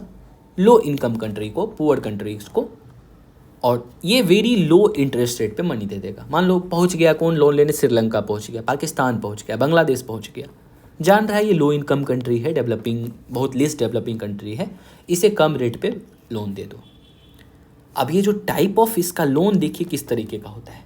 टाइप ऑफ कंसेशनल लेंडिंग का क्या टाइप है? RCF, SCF, ECF, मतलब rapid credit facility, stand by credit facility, extended credit facility, ECF। Rapid का मतलब क्या होता है? तुरंत, वेरी अर्जेंट, क्विकली। यदि किसी को अर्जेंट मनी का नीड होगा, वो किस बेसिस पे लेगा? RCF, रैपिड क्रेडिट फैसिलिटी के तहत। किसी को मान लो चाहिए शॉर्ट टर्म के लिए लोन चाहिए, तो वो स्टैंड बाय क्रेडिट फैसिलिटी के तहत लोन लेगा। और किसी को यदि लॉन्ग टर्म के लिए लोन चाहिए तो वो एक्सटेंडेड क्रेडिट फैसिलिटी, नाम में ही सब कुछ छिपा हुआ है। यही चीज़ का जो मैंने अभी यहाँ पे ऊपर बात किया है, रैपिड, एक्सटेंडेड, फाइनेंशियल, देखना यहाँ पे क्लियर हो रहा है, बाकी ये टोटल क्लियर हो जाएगा इसी डिस्कशन में। तो कंसेशनल लेंडिंग के तहत 3 टाइप से लोन देता है। रैपिड देगा अर्जेंट नीड हो, स्टैंड बाय देगा शॉर्ट टर्म के लिए, और एक्सटेंडेड मतलब लंबे समय के लिए। नॉन कंसेशनल लेंडिंग, मान लो इंडिया पहुंच जाएगा, बोलेगा अरे तुम तो अमीर आदमी है, तुम्हें क्या टेंशन है, मान लो, तो बोलेगा ठीक है कोई बात नहीं, लोन दे दीजिए। तो बोलेगा मार्केट रिलेटेड इंटरेस्ट रेट पे तुम्हें मिलेगा, मार्केट में जो इंटरेस्ट रेट चल रहा है उसी बेसिस पे। इंडिया बोला ठीक है दे दीजिए। IMF ने कहा तुमसे थोड़ा सरचार्ज भी लेंगे। सरचार्ज क्या होता है? टैक्स ऑन टैक्स होता है, कुछ डेवलपमेंटल टैक्स होता है, वो लेता है। इंडिया ने बोला ठीक है भाई ये भी ले लो। और जब ये हमें लोन देने के लिए, तो इसकी कितनी टाइप्स ऑफ लोन होती है, बहुत बहुत इंपॉर्टेंट ये चीज़ है, आप बिल्कुल ध्यान से इसे याद रखेंगे। RFI, यहाँ पे भी रैपिड की बात है। इमरजेंसी फंडिंग है, मान लो कोविड आ गया, पूरी इंडिया में सब जगह जो है मनी की ज़रूरत है, तुरंत IMF को फ़ोन किया, ब्रो पैसे भेज दो, रैपिड बहुत ज़रूरत है, बोले ठीक है ले लो। तो रैपिड मतलब इमरजेंसी के टाइम समय में। स्टैंड बाय, यहाँ पे भी स्टैंड बाय मतलब short term. Flexible credit line, ये फ्लेक्सिबल क्रेडिट लाइन के तहत जो है IMF डेवलप्ड कंट्री को लोन देता है फॉर BOP क्राइसिस। ऐसा नहीं है कि जो डेवलप्ड कंट्री है उसे प्रॉब्लम नहीं होगी, ऐसा थोड़ी है कि जो अमीर आदमी है उसे बीमारी नहीं होगा। बीमारी तो किसी को हो सकता है, डिजीज़ किसी को हो सकता है, कभी कभी डेवलप्ड कंट्री को भी डिजीज़ हो जाता है, तो उसके क्योर के लिए भी बोला कोई बात नहीं, हम तुम्हें देने के लिए तैयार हैं। तो FCL फ्लेक्सिबल क्रेडिट लाइन के तहत किसे देगा? वो डेवलप्ड कंट्री को देगा। PLL प्रिकॉशनरी लिक्विडिटी लाइन, इसके तहत जो है to almost developed country but not became developed, मतलब जो अभी डेवलप्ड होने वाला है, अभी डेवलप्ड हुआ नहीं। जैसे मान लो चाइना ऑलमोस्ट पहुंच चुका है डेवलपिंग तक, लेकिन अभी डेवलप तो हुआ नहीं है, तो ऐसे कंट्री की लिस्ट में आता है चाइना, जिसे कि लोन मिलता है PLL के तहत, प्रिकॉशनरी लिक्विडिटी लाइन। ये हो गया। उसके बाद है EFF, एक्सटेंडेड की बात आया तो मतलब मिड टर्म से लॉन्ग टर्म, जनरली एक्सटेंडेड की बात आया मतलब लंबे समय के लिए उसे लोन चाहिए। For this country need too much reform, यदि आपको EFF के तहत लोन चाहिए, मतलब एक्सटेंडेड क्रेडिट फैसिलिटी के तहत लोन चाहिए, तो RBI ऐसे आपको, IMF ऐसे आपको लोन नहीं दे देगा। IBI बोलेगा बेटा सुनो, पहले तुम्हें अपनी कंट्री में ये रिफॉर्म करनी होगी, जो कि 1991 में इंडिया से IMF ने रिफॉर्म करवाया कि तुम अपना बहुत सारा चीज़ को सुधारो, अननेसेसरी एक्सपेंडिचर को कम करो, जो अपने इकॉनमी को ओपन करो, ये सब चीज़ बोलेगा। टैक्सेशन रिफॉर्म, GST लाओ, LPG रिफॉर्म करो, एक्सपोर्ट को बढ़ाओ, इंपोर्ट को आने दो, उस पर प्रोटेक्शन मत लगाओ, तब जाके तुम्हें IMF बोलेगा हम लोन देंगे। ऐसे आसानी से लोन नहीं देता है। IMF ग्रांट भी देता है, मतलब डोनेशन वाला भी काम करता है। किसको देगा डोनेशन? जो काफ़ी पुअर कंट्री है, जो मान लो कहीं पे कैटास्ट्रॉफिक और कंटेनमेंट रिलीफ ट्रस्ट ग्रांट, ये 2 तरीके का। जैसे मान लो कैसे, क्या एग्जांपल, CCRT के तहत कहीं पे अभी जस्ट वॉल्केनो आ गया, सुनामी आ गया, बहुत बड़ा डिजास्टर आ गया, उसे मनी चाहिए, IMF बोलेगा okay bro come and take money. जैसे डिजास्टर हो गया, अर्थक्वेक हो गया, सुनामी हो गया, इसके तहत भी लोन प्रोवाइड करता है IMF। ये तो थी IMF की वर्किंग कि कैसे कैसे IMF, ये भी आपकी क्लियर हो गई, सारी रिपोर्ट क्लियर हो गई। ऑलमोस्ट 99% चीज़ डिस्कशन हमने कंप्लीट कर लिया अपना आज का मेन कंसेप्ट को, थोड़ी सी और 5 से 10 मिनट की डिस्कशन से, तो उसे देखते हैं। आईएमएफ का मनी आता कहाँ से, क्या है आईएमएफ का रिसोर्स पावर, कहाँ से मनी आईएमएफ लाता है। ओके, तो उसे समझते हैं। देखो, मान लो ये है इंडिया। इंडिया पहुंचा आईएमएफ के पास, बोला भाई हमें बननी है, मेंबर बननी है। इंडिया पहुंचा इसके पास, तो आईएमएफ ने क्या कहा कि ठीक है आ जाओ, बन जाओ मेरा मेंबर, लेकिन मेंबर बनने के लिए तुम्हें देना होगा मेंबरशिप फ़ी। जैसे आप कहीं लाइब्रेरी ज्वाइन करते हैं तो लाइब्रेरी में मेंबरशिप फ़ी देना होता है, तो आईएमएफ ने बोला मेंबरशिप फ़ी देना होगा, और इसे इकोनॉमिक्स की भाषा में कोटा कहते हैं। कोटा के तहत हम जो है कि मनी लेके पहुंच गए आईएमएफ के पास। ये हुआ मेंबरशिप फ़ी। इस मनी को आईएमएफ कहता है फर्स्ट लाइन ऑफ डिफेंस। मतलब फर्स्ट लाइन, मतलब जो आईएमएफ को मनी मिलता है इसके थ्रू, ये most important earnings of IMF है। जनरली 190 मेंबर है तो 190 मेंबर मनी आईएमएफ को तो देगा ही, ठीक है। सेकेंड, मनी वो कहाँ से अरेंज करता है। If IMF requires more money to help country, then IMF borrow money under NAB। Even देखो, हेल्प करने के लिए IMF को भी मनी बोरो करना पड़ रहा है। ऐसा नहीं RBI के पास कोई फैक्ट्री है वहाँ से मनी प्रोड्यूस हो रहा है। तो एक उसने बनाया न्यू अरेंजमेंट बोरो। ये एक मैकेनिज्म के तहत RBI क्या करता है, मनी बोरो करता है। इसे RBI कहता है सेकेंड लाइन ऑफ डिफेंस। ये कैसे हुआ, स्टार्टेड हुआ 1997 में। ऑब्वियस सी बात है, IMF मनी ले रहा है, किससे लेगा। एक्चुअली इसे खुद मनी इसलिए ले रहा है कि इसे हेल्प करना है पुअर कंट्री का, डेवलपिंग कंट्री का। तो इसका मतलब तो नहीं है कि ये पुअर डेवलप से जाके लेगा। ऑब्वियस सी बात है, डेवलप्ड कंट्री से लेगा, हाई इनकम कंट्री से जाके बोलेगा कुछ पैसे दो अभी, और इससे लेके दूसरे का हेल्प करेगा। होता क्या है, post GFC global financial crisis 2008 के बाद 40 कंट्री इसमें ज्वाइन हो जाता है। 40 कंट्री आके बोलता है हम भी मदद करेंगे, हम भी मदद करेंगे IMF साहब। पहले तो हाई इनकम कंट्री था ही, मिड इनकम कंट्री भी कुछ जो मान लो काफ़ी डेवलप्ड हो रहा है, चाइना जैसे है, सऊदी अरेबिया है, वो बोला कि चलो हम भी आपको हेल्प करेंगे। तो बोला ठीक है। ये activated when quota is not enough. आप खुद सोचिए, जब आपके पास एक्स्ट्रा मनी रहेगा, आप क्यों जाके किसी से लेने जाओगे।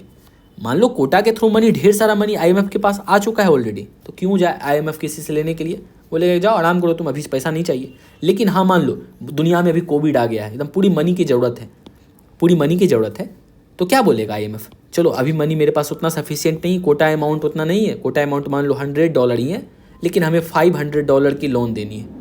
तब जाके बोलेगा इन सब कंट्री को। इसलिए जब ये यहाँ पे इनफ मनी नहीं रहेगा तब जाके होगा। क्लियर है, तो ये चीज़ दे देगा। एक और लाइन ऑफ डिफेंस है, थर्ड लाइन ऑफ डिफेंस, जिसे कहते हैं बायलैटरल बोरोइंग अरेंजमेंट, BBA। इसके तहत कैसे IMF मनी का जुगाड़ व्यवस्था करता है, तो developed country specially after global financial crisis 2008 के बाद डेवलप्ड कंट्री इसमें ज्वाइन करता है। जनरली अभी 40 मेंबर इसमें हैं। ये भी activated when quota and NAB not enough to take care of country. मतलब पहला तो फर्स्ट प्रायोरिटी कोटा का मनी देखेगा, इसके बाद IMF यहाँ से मनी लेने का व्यवस्था करेगा। जब ये दोनों भी देखेगा इनफ नहीं हो रहा है लोन देने के लिए, तब जाके वो थर्ड अपना तलवार निकालेगा, थर्ड अपना डिफेंस लाइन निकालेगा, उसके तहत वो मनी लेगा। ठीक है। एग्जाम्पल, सपोज सूडान को हेल्प चाहिए फ्रॉम IMF से, then let IMF said to India can you help Sudan for some times. तो अब बोलेगा इंडिया को, मान लो IMF बोला कि थोड़ा सूडान का हेल्प कर दो, ये थर्ड लाइन ऑफ डिफेंस करता है, जिसमें बायलैटरल बोरोइंग अरेंजमेंट। तो सूडान ने IMF ने इंडिया को बोला, तो इंडिया ने बोला चलो ठीक है हेल्प कर देते हैं उसका।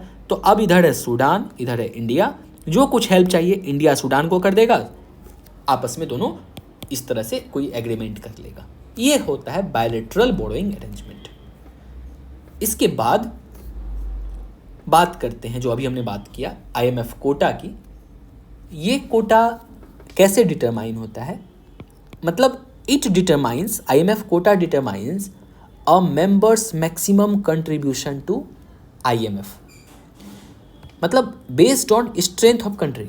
कोई कंट्री, अब ऐसा नहीं है कि कोटा में मतलब मान लो, और ये मनी पता है आपको, जो मनी जितना मनी देगा उसका उतना ही पावर बढ़ जाएगा IMF में। उतनी वोटिंग राइट मिलेगी। तो इसका मतलब है मान लो कल दिन इंडिया बोलेगा चलिए मेरे से ढेर सारा पैसा ले लीजिए, IMF बोलेगा नहीं नहीं नहीं नहीं, तुम्हारा जितना कोटा बनता है उतना ही पैसा दे सकता है, उससे 1 रुपया ज़्यादा नहीं। बोलेगा कोटा बनेगा कैसे, कितना हमको मनी देना पड़ेगा। तो इसके लिए भी IMF के पास फार्मूला है जिसे कहते हैं कोटा फार्मूला। इस कोटा फार्मूला में टोटल मान लो एक बास्केट बना दिया, इस तरीके का एक बास्केट बना दिया है किसने, IMF ने। इस बास्केट में सब कुछ डाल के देखेगा और उससे फार्मूला निकालेगा। बोलेगा हम इस बास्केट में आधा बास्केट में फिल कर देते हैं तुम्हारे GDP को, ठीक है। GDP की तुम्हारी कितनी वेटेज है, 30% बोला इसमें हम डाल देते हैं, मान लो 30% डाल देते हैं ओपननेस। ओपननेस का मतलब क्या होता है, कोई कंट्री कितना जो है करंट पेमेंट और करंट रिसिप्ट है, सिंपल सी भाषा में कितना एक्सपोर्ट और कितना इंपोर्ट है, मतलब आप दुनिया में कितना ओपन है ना। तो ओपननेस 30% होगा, मतलब आप कितना एक्सपोर्ट कर रहे हैं कितना इंपोर्ट कर रहे हैं। यदि आपका ये दोनों चीज़ अच्छा खासा है, इंपोर्ट एक्सपोर्ट, इसका मतलब है आपकी कंट्री ओपन है। तो ओपननेस को 30% इस बास्केट में वेटेज मिलता है। वेरिएबिलिटी को 15%, मतलब variability of current receipt and new capital inflow. यहाँ पे दोनों करंट पेमेंट करंट रिसिप्ट था, मतलब इंपोर्ट एक्सपोर्ट की बात कर रहे हैं हम लोग करंट अकाउंट के लिए डेली का खाने वाला। यहाँ पे करंट रिसिप्ट है प्लस कैपिटल इनफ्लो है, मतलब FDI FPI आपके कंट्री में कितनी आ रही है। ये वेरिएबिलिटी 15% है। और इंटरनेशनल रिजर्व कितने हैं आपके पास, फॉरेक्स रिजर्व कितना जमा करके रखे हैं। इन 4 चीज़ से किसी भी कंट्री का पावर पता चलता है। जितनी ज़्यादा GDP होगी उतनी ही ज़्यादा कोटा बढ़ जाएगा कंट्री का। जितना ज़्यादा कंट्री ओपन रहेगा उतना ही मोड़ कोटा होगा कंट्री का। जितना वेरिएबिलिटी होगा उतना ही मोड़ कोटा होगा। एंड जितना ज़्यादा इंटरनेशनल रिजर्व होगा उस कंट्री का उतना ही कोटा अधिक होगा। यदि अधिक कोटा होगा, अधिक कोटा मतलब क्या, मान लो कि कोई आदमी $100 कोटा है IMF में, इंडिया का मान लो $200 है, मान लो ये ले लेते हैं पाकिस्तान, ये ले लेते हैं इंडिया। ऑब्वियस सी बात है इंडिया ने $200 कोटा में दिया है, तो इंडिया का वोटिंग पावर बढ़ जाएगा किससे, पाकिस्तान से बढ़ जाएगा। तो ये बट कैसे डिपेंड होगा कि कौन आदमी कितना पैसा देगा, तो by this formula GDP, openness, variability, international reserve. तो इन सब चीज़ को मान लो कंट्री में देख लिया, इसके बेसिस पे डिपेंड होगा कोटा। अब कोटा जितना भी बना, आप इस कोटे को अब थोड़ा सा यहाँ पे थोड़ा सा और अटेंशन देना है आपको। मान लो इंडिया का कोटा बनता है 100 रुपया, 100 रुपीज़ जमा करना है।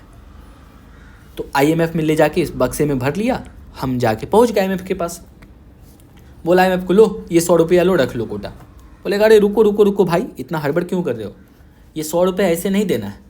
बोला क्या, इस 100 रुपये को 2 ग्रुप में बांटो। बोला कैसे कैसे बांटे, 75% मनी, मतलब 75% ऑफ 100 रुपीज़ कितना हो गया, मतलब 75 रुपीज़ को बोला क्या, इसको तुम हमारे पास रुपी में कन्वर्ट करके दो। मतलब ऑब्वियसली इंडिया है तो रुपी में ही देगा, अपना करेंसी डोमेस्टिक करेंसी में देगा। रेस्ट ऑफ 25% मनी, मतलब 25 रुपीज़ जो बोल रहा है, ये तुम्हें देना होगा इंटरनेशनल करेंसी में। बोलेगा ये क्या होता है इंटरनेशनल करेंसी। बोला इंटरनेशनल करेंसी का मतलब हुआ 5 करेंसी अभी पूरी दुनिया में है, डॉलर, यूरो, रेनबिनबी, येन, पाउंड स्टर्लिंग। जिसमें देना है या तो पाँचों में थोड़ा थोड़ा मिला के दे दो, 5 रुपया डॉलर में, 2 रुपया यूरो में, 10 रुपया इसमें, टोटल मिला के 25 रुपये तुम्हें इससे पुरानी, या तो सिर्फ डॉलर में ही दे दो, कोई एक या तीनों मिला के। बोला अच्छा ये बात है। बोला इंडिया कोई बात नहीं, अरे हमारे पास तो है फॉरेक्स रिजर्व, हमने देखा था पहले फॉरेक्स रिजर्व में इंडिया के पास था। इंडिया ने बोला ठीक है ले लो, कोई प्रॉब्लम नहीं है। तो 25% मनी जो है इस कोटा का, इस कोटा का 25% मनी इंडिया को देना होगा इस डॉलर में, 75% इसमें।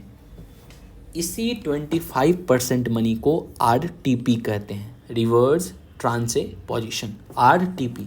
याद है आपको थोड़ी देर पहले हमने बोला था RTP और SDR को हम देखेंगे कहाँ पे, यहाँ पे हमने बात अभी जस्ट की थी थोड़ी देर पहले, आपको यदि याद होगा जब हम लोग फॉरेक्स रिजर्व पढ़ रहे थे। देखो यहाँ पे बोला था कि हमने पढ़ेंगे एक तो SDR और एक RTP।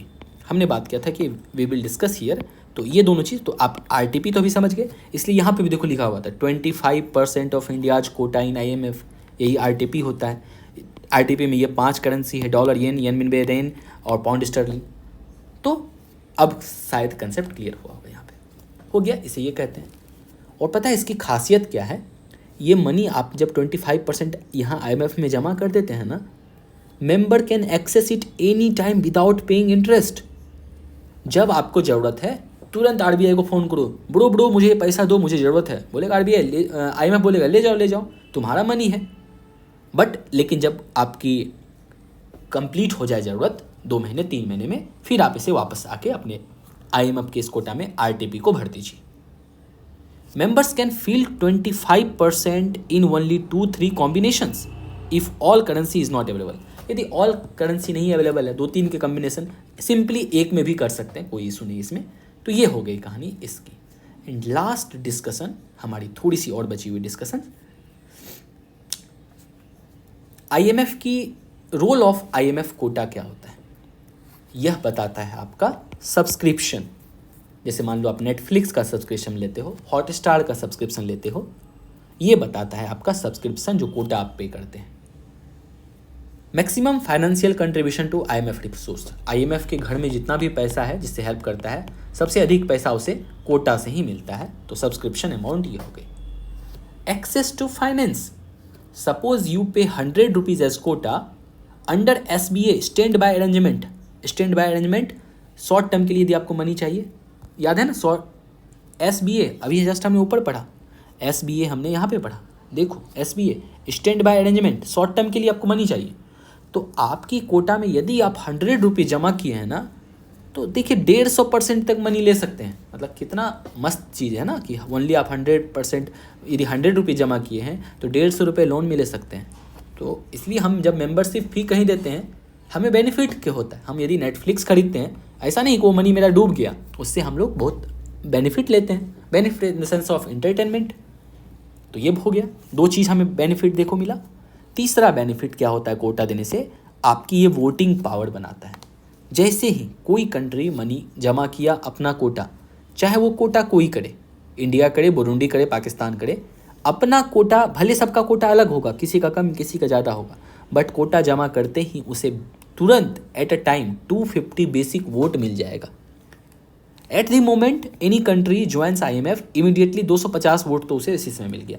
इसमें ये नहीं देखा जाएगा USA बड़ा है कि सूडान या इंडिया, सब बराबर है, ये हो गया।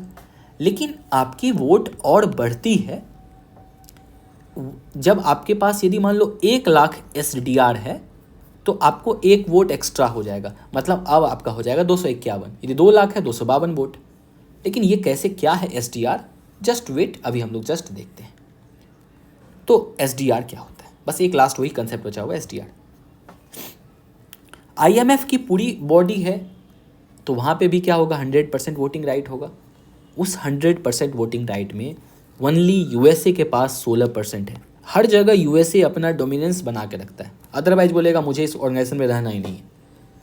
USA की वोटिंग राइट 16% है, और चाइना की 6%, इंडिया की समझ सकते हैं ओनली 2% है। दैट मीन समझ सकते हैं कितना USA का यहाँ पे भी अपना दबदबा चलता है। ये वोटिंग राइट है।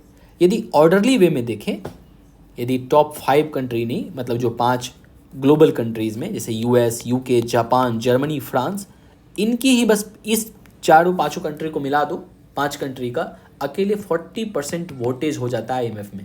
तो समझ सकते हैं ये 5 कंट्री जो चाहेगा वही IMF में भी होगा। ऑर्डर वे में देखना है टॉप 10, टॉप 12 को, सबसे अधिक USA का 16%, जापान 6.2%, ये दोनों आपस में तो एक ही है। चाइना का 6% है, Germany 5.3%, France 4%, UK 4%, Italy 3%, India 2.6%, रसिया 2.6%, Brazil 2.2%, Canada 2.2%, Saudi Arabia 2%। Issues क्या है, इशूज़ बहुत ध्यान से समझना। आपको हमने बताया टोटल वोटिंग राइट तो 100% ही होगा, बट एक चीज़ क्या बोला कि ये वोटिंग किस पे डिपेंड करेगा, कोटा पे। कोटा किस पे करेगा डिपेंड, GDP पे। GDP 50% उस बास्केट में अकेले GDP है।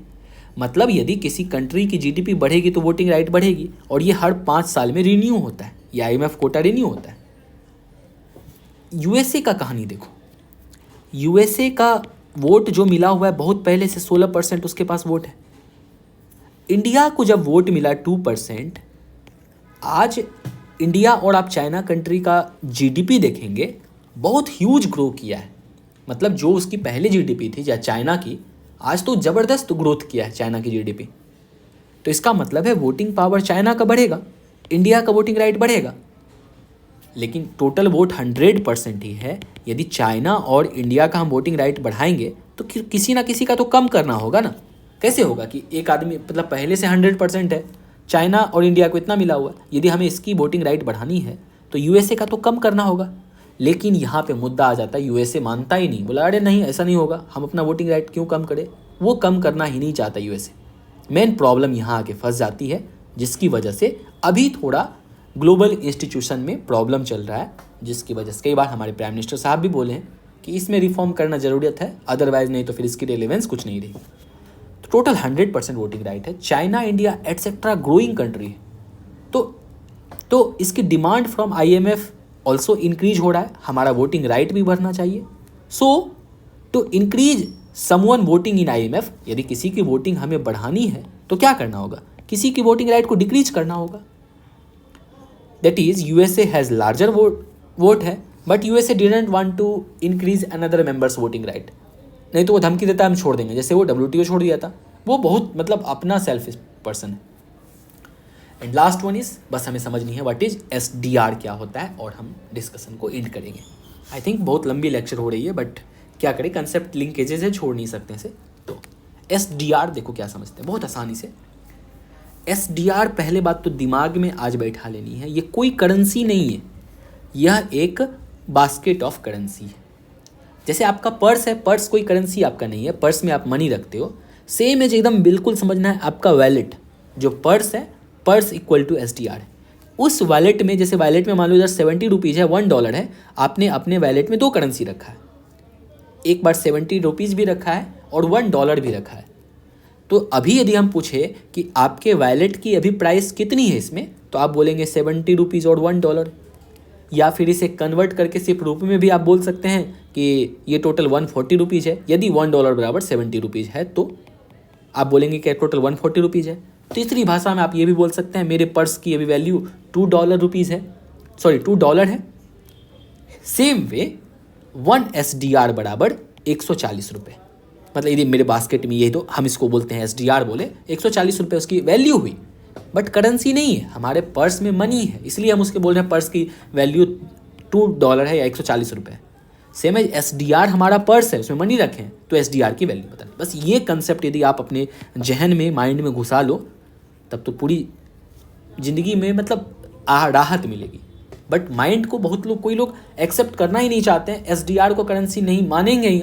नहीं मानना भैया, वो पर्स है, पर्स में सिर्फ आपने मनी रखा है। तो बोलेंगे क्या हम, आपने तो अपने पर्स में $2 रखा सर, ₹1 $1। SDR में क्या क्या रखते हैं, SDR बोला मुझे 5 करेंसी मेरे अंदर रख दो। क्या क्या, वही 5 ग्लोबल करेंसी, $, यूरो, रेनमिनबे, येन, पाउंड स्टर्लिंग। जापान की करेंसी, चाइनीज़ की करेंसी, यूरो, $, पाउंड स्टर्लिंग। बोला बस इतनी बात है, हमने अपने पर्स में, इस पर्स में रख दिया 5 करेंसी। तो ये ग्लोबल करेंसी होता है। रुपी हमारा ग्लोबल करेंसी नहीं है, इस पे भी बहुत सारा काम चल रहा है।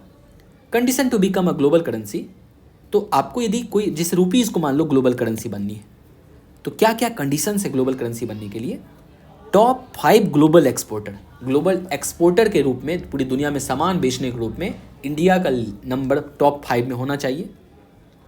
Freely usable currency as per IMF, rupees को कोई भी लेने से मना नहीं करे, एक्सेप्ट प्रॉब्लम नहीं हो। जैसे ईरान है, वो अभी डील साइन किया है, सऊदी अरेबिया डील साइन किया है। तो मतलब यदि कोई बहुत सारी कंट्री में रुपी आराम से चलने लगे, इसका मतलब है तब जाके हमारा कंट्री भी क्या हो जाएगा, हमारा रुपीज़ भी ग्लोबल करेंसी बन जाएगा। अभी नहीं है। चाइनीज़ रेनमिनबे 2016 में ग्लोबल करेंसी बना, इसीलिए ये इस बास्केट में। तो अब पूछेंगे ये परसेंटेज का मतलब क्या है, तो मेरा बस इसमें एक लाइन कहना होगा, आप अपने पर्स में जो अमाउंट रखें, कितना पीस रखें मनी को, मान लो आप अपने पर्स में टोटल 7 पीस $, रखें और 2 पीस रुपीज़ का नोट रखें, ये 70s वाला, हम बोलेंगे 7%, 2%, नॉर्मल सी भाषा, हम जितनी अमाउंट उस पर्स में है उतनी अमाउंट के टाइप में परसेंटेज में बात कर रहे हैं। सेम एज इस बास्केट में यदि 41% हम $, वाला करेंसी रखे हैं, 30% यूरो रखे हैं, 10% इतना 8% येन और 8% पाउंड स्टर्लिंग।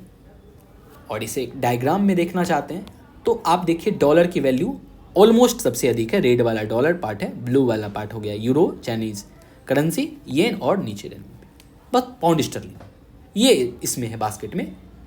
ये box is filled up by 40% US dollar, same चीज़ जो ऊपर देखा वही कहानी यहाँ भी लिखी हुई है। सबको मिला दिया, मतलब सबको पर्स में बंद कर दिया, तब जाके इसे बोलते हैं 1 SDR।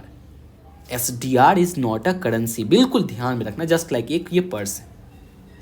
SDR के बास्केट में ये 5 करेंसी होती है, मिक्स देम कन्वर्ट, और जब सबको मिक्स करके वैल्यू कैलकुलेट करते हैं, जैसे आपने पर्स का वैल्यू यहाँ पे कैलकुलेट किया, जब आप इसकी वैल्यू भी कैलकुलेट करते हैं तो टोटल अभी प्रेजेंट में 1 SDR बराबर 1.4 डॉलर है। डेली ये चेंज होता है बिकॉज बास्केट में डॉलर की वैल्यू ऊपर नीचे जाती है, यूरो की ऊपर नीचे जाएगी, करेंसी है तो वो डेली ऊपर नीचे तो जाएगी ही।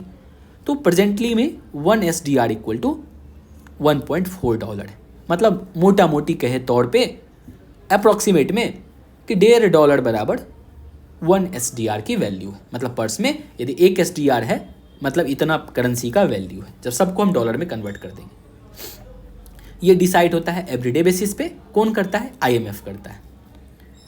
हमने ये बात कर लिया, कोटा 75% कोटा डोमेस्टिक करेंसी में होगा, 25% इस करेंसी में होगा, इसे RTP कहते हैं। एंड इंडिया सेड IMF मुझे नहीं तो मान लो अब यदि ये जो कोटा इंडिया का था, इस कोटा को तो RBI ने, IMF ने तो बोल दिया था 75% अपने डोमेस्टिक करेंसी में दे दो, 25% इसमें दे दो। कभी मान लो इंडिया का मूड चेंज हो जाए, लेट्स जैसे मान लो कि थोड़ा सा IMF के साथ इसका जो है क्या पार्टी करने का मन हो, थोड़ा सा उसको चिढ़ाने का मन हो, बोलेगा देखो तुम मुझे ये बताओ, ये हमको नहीं पता है डॉलर में, यूरो में, या 25% कितना देना है, ये कितना पैसा डोमेस्टिक करेंसी दिस दैट, तुम ऐसा करो मेरा पूरा कोटा को SDR में कन्वर्ट करके बताओ कितना SDR टोटल मेरा वो हमें पे करनी है आपको पता। तो ये IMF बोलेगा कोई बात नहीं, हम तुम्हें उसमें भी कर देंगे। और इस बेसिस पे जब आप टोटल देखिएगा, इंडिया की जो फ़ी और कोटा है टोटल मनी, ये 100% वाली मनी दोनों को कन्वर्ट कर दिया SDR में, 5 लाख SDR इंडिया के अमाउंट अभी होती है। We can convert any amount to SDR, ये प्रॉब्लम ही नहीं है। 1 SDR बराबर होता है कितना? 1 SDR is equal to 1.4 dollar के समथिंग। तो आप चाहे रुपीज़ को कन्वर्ट कराइए, चाइनीज़, पाकिस्तानी, बंगाली, अफगानिस्तानी, कोई करेंसी को कन्वर्ट कर सकते हैं जब हमारे पास ये मिल गया। बट SDR हमारा क्या नहीं है? करेंसी नहीं है।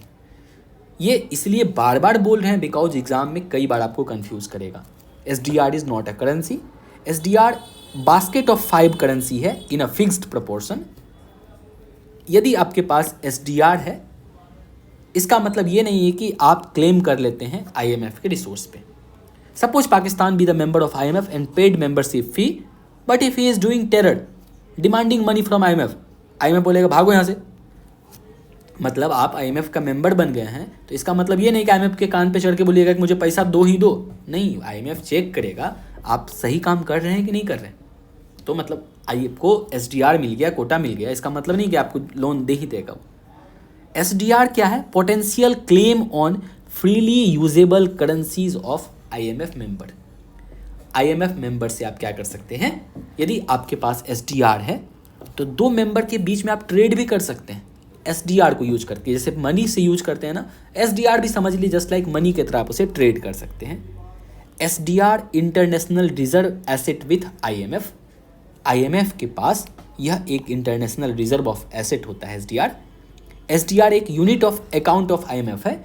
IMF इस SDR के बेसिस पे ही अपनी सारी कैलकुलेशन, सारा मनी को कन्वर्ट करके वो बताता है।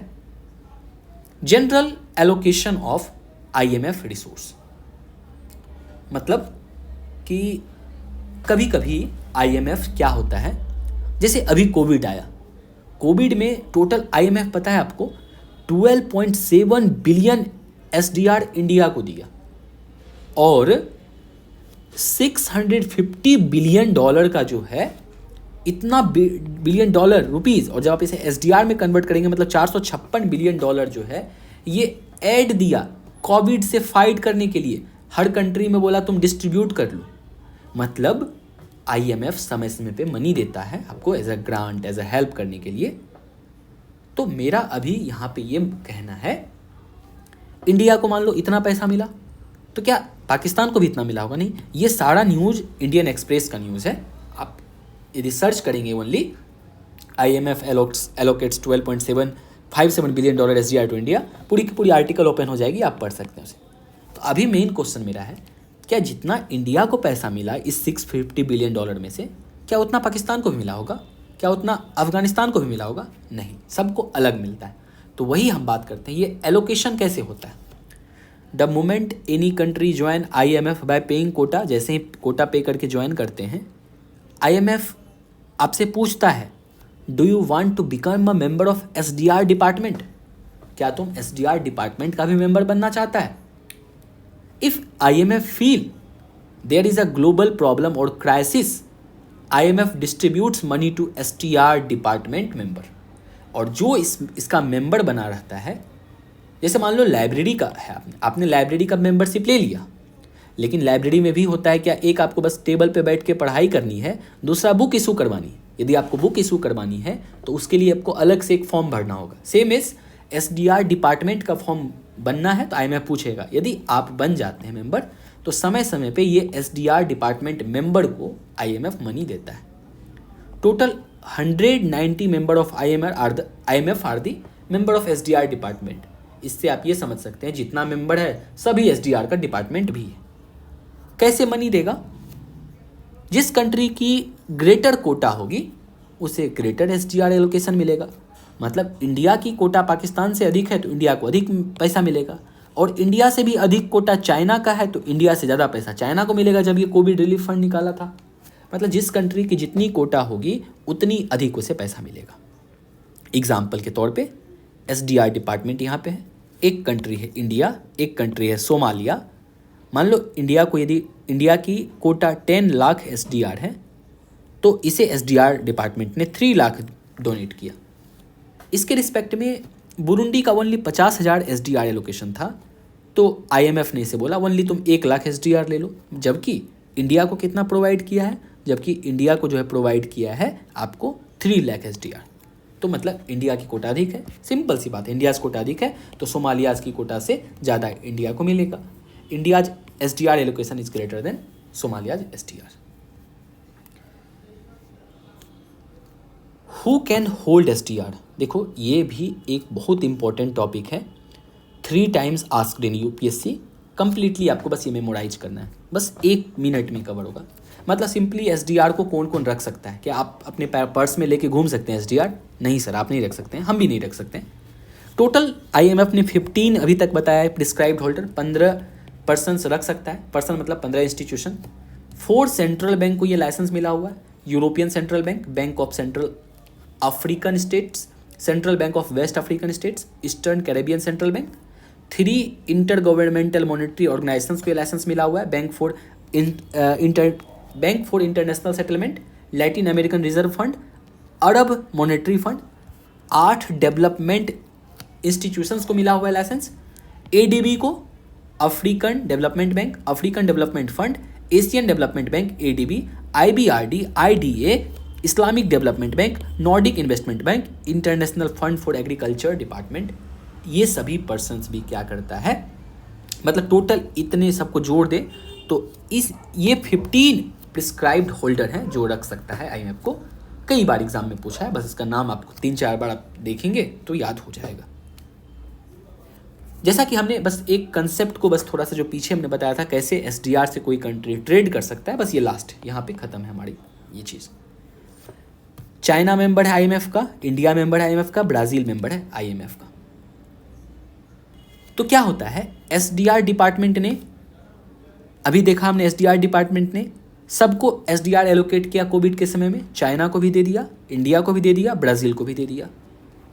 लेकिन सोचो कुछ प्रॉब्लम की वजह से ब्राज़ील में थोड़ा प्रॉब्लम अभी चल रहा है, BOP क्राइसिस चल रहा है, और उसने अपना सारा SDR को खर्च कर लिया, और बट अभी भी उसे क्या है, कुछ मनी चाहिए। तो इस समय में क्या बोलेगा, ब्राज़ील बोलेगा कि देखो ब्रदर, हम क्या करते हैं, तुमको मेरे पास 1,00,000 SDR है, तुम ये SDR ले लो और मुझे SDR के बदले में डॉलर दे दो, हम उससे BOP अपना सुधार करेंगे। इंडिया बोलेगा कोई प्रॉब्लम नहीं है, ले लो तुम। देन ब्राज़ील रिक्वेस्ट इंडिया से करेगा, तो दस SDR is a potential claim on freely usable currency to IMF members, ये न्यूज़ में था। ब्राज़ील ने इंडिया से डॉलर लिया अपना SDR देके। This completes our discussion related to all the important organisations. Thank you so much for the discussion. मिलते हैं नेक्स्ट वीडियो में।